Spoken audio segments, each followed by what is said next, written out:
Pada sesi kali ini, kita akan membahas tentang salah satu struktur aplikasi, yaitu Activity pada Android.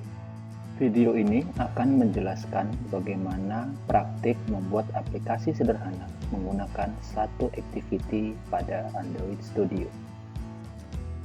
Untuk memulai pembuatan aplikasi seperti biasa, jalankan aplikasi Android Studio yang telah terinstalasi di laptop atau PC Anda. Setelah aplikasi Android Studio berhasil dijalankan, pertama kali kita akan diberikan Windows Dialog Welcome to Android Studio. Pada Windows Dialog ini kita pilih New Project. Kemudian pada jendela New Project, pastikan sisi kiri tab Phone and Tablet terpilih. Lalu pilih template Empty Activity. Setelah Empty Activity terpilih, lanjutkan dengan mengklik tombol Next. Kemudian pada jendela Identitas Project, ubah nama dari proyek menjadi app1 Activity. Kemudian lanjutkan dengan mengklik tombol Finish. Selanjutnya tunggu beberapa saat hingga Android Studio siap untuk digunakan.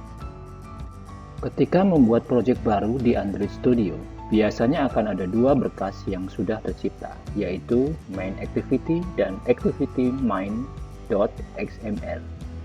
Main Activity ini disebut sebagai kelas Activity karena mewarisi atau extend superclass dari Activity.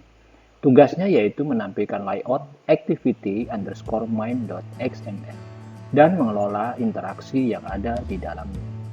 Umumnya, dalam sebuah aplikasi terdapat lebih dari satu activity yang saling terhubung dengan tugas yang berbeda-beda. Yang perlu diperhatikan yaitu setiap activity harus terdaftar di Android Manifest.xml. Secara default, ia akan didaftarkan jika Anda membuat activity baru dengan cara otomatis. Ketika sebuah proyek baru di Android Studio berhasil dibuat, tanpa pengkodean apapun, maka sebuah aplikasi Android paling sederhana dengan menggunakan satu activity berhasil diciptakan. Anda dapat langsung menjalankannya.